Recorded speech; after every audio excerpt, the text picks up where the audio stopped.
আসসালামু আলাইকুম। আজকে একটা নতুন রেসিপি নিয়ে আপনাদের কাছে হাজির হলাম।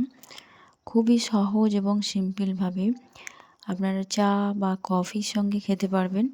খুব সহজ পদ্ধতিতে আপনাদেরকে বানিয়ে দেখাবো। এখানে প্রথমে নিয়ে নিচ্ছি আলু। আমি আলুগুলো বয়েল করে নিয়েছি। এবার একটা ছোট গ্রেটারের সাহায্যে এইভাবে গ্রেট করে নেব। এইভাবে বানাবেন, দেখবেন খুব সহজেই হয়ে যাবে।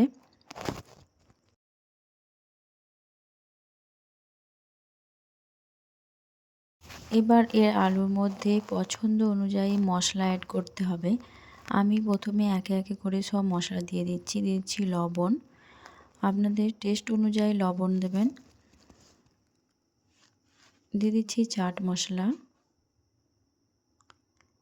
হলুদ গুঁড়ো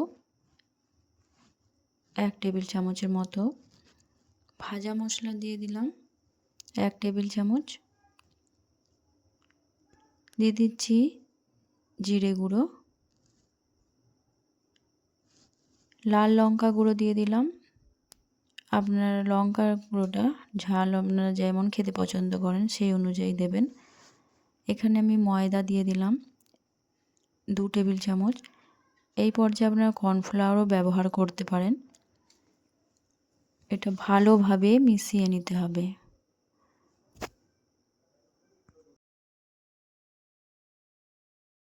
ভালোভাবে এখানে হাত দিয়ে এভাবে মেখে নিতে হবে।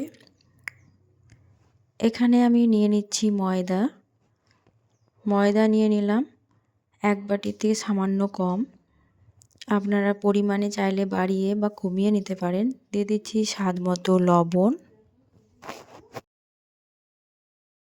কালো জিরে দিয়ে দিচ্ছি 1/2 চামচ পরিমাণ।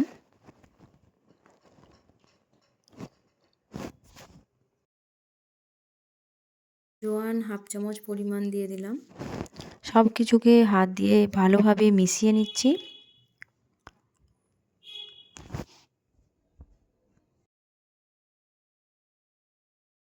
অল্প অল্প করে জল দিয়ে একটা ডো তৈরি করে নিচ্ছি। ডোটা খুব ভালোভাবে মিশিয়ে নিচ্ছি। খুব ভালোভাবে মাখাতে হবে।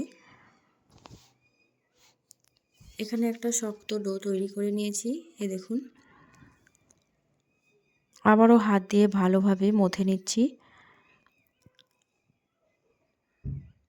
এবার আমি লেচি কেটে নেব। মিডিয়াম সাইজের লেচি কেটে নিতে হবে। হাতের তালুর মধ্যে এইভাবে দিয়ে গোল করে নিচ্ছি। এবার বেলে নেব। ময়দা ছিটিয়ে দিলাম। এবার আমি রুটিটা গোল করে বেলে নেব। খুব বড় করে একটু বেলে নিতে হবে।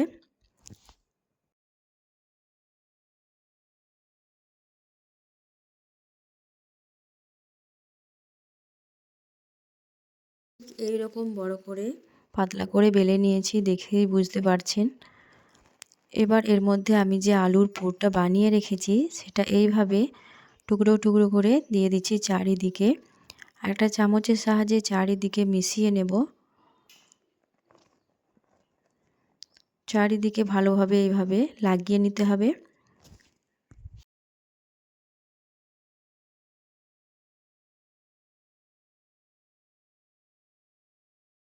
এর উপরে আর একটা রুটি আমি দিয়ে দিচ্ছি এইভাবে।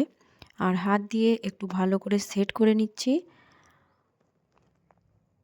হালকা করে প্রেস করে নেব। এই রেসিপিটা বানানো এত সহজ আর খেতেও খুবই সুস্বাদু। ছোট থেকে বড় সকলের খুবই পছন্দে লাগবে।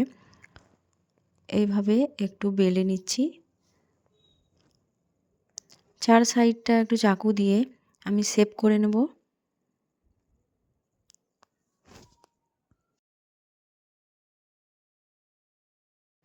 এবার এইভাবে করে কেটে নিচ্ছি। কেটে আমি এইভাবে পিস পিস করে নিচ্ছি। এবার একটা তুলে নিচ্ছি, কোনা এই কোনা থেকে ও কোনা এইভাবে আমি হালকা করে প্রেস করে দেব। ঠিক একইভাবে উল্টো দিকে করে এইভাবে করে মুড়ে দিচ্ছি। এই ছোট ছোট সমোসাগুলো খেতে এত ভালো লাগে, বাচ্চা থেকে বড় টমেটো সস বা চিলি সস দিয়ে বিকালবেলায় নাস্তা হিসাবে আপনারা খাবেন। দেখবেন খেতে খুবই ভালো, খুবই মুচমুচে এবং ক্রিস্পি হয়। সব কটা আমি বানিয়ে নিয়েছি। এবার আমি ফ্রাই করে নেব। তার জন্য এখানে নিয়ে নিচ্ছি প্রথমেই আমি ভেজিটেবল অয়েল।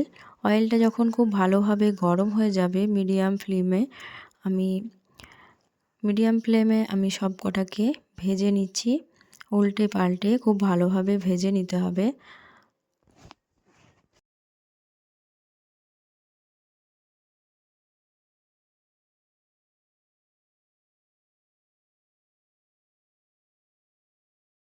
একটু টাইম নিয়ে ভেজে নিতে হবে, যাতে করে ভেতর থেকেও খুব ভালোভাবে এটা ফ্রাই হয়ে যায় আর খেতে যেন খুবই মুচমুচে ক্রিস্পি হয়। কালারটা দেখেই বুঝতে পারছেন এটা খেতে কতটা সুস্বাদু হবে। আমি যখনই ফ্রাই হয়ে যাবে এইভাবে একে একে করে তুলে নেব। ঠিক একইভাবে আমি বাকি যে কটা আছে সব কটাকেও ভেজে নেব। সব কটা ভাজা হয়ে গেছে, একটা প্লেটের মধ্যে নিয়ে নিলাম। এই দেখুন দেখতে কেমন অসাধারণ লাগছে, খুবই লোভনীয় একটা রেসিপি। আমি এখানে টমেটো কেচাপ দিয়ে এটাকে সার্ভ করব। আপনারা চাইলে যে কোনো সস মায়োনিজ দিয়ে খেতে পারেন, খেতে কিন্তু খুবই ভালো লাগবে। তাহলে আজকের রেসিপি আপনাদের কেমন লাগলো অবশ্যই কমেন্ট করে জানাবেন। ভালো লাগলে চ্যানেলটা সাবস্ক্রাইব করে পাশে থাকার অনুরোধ রইল।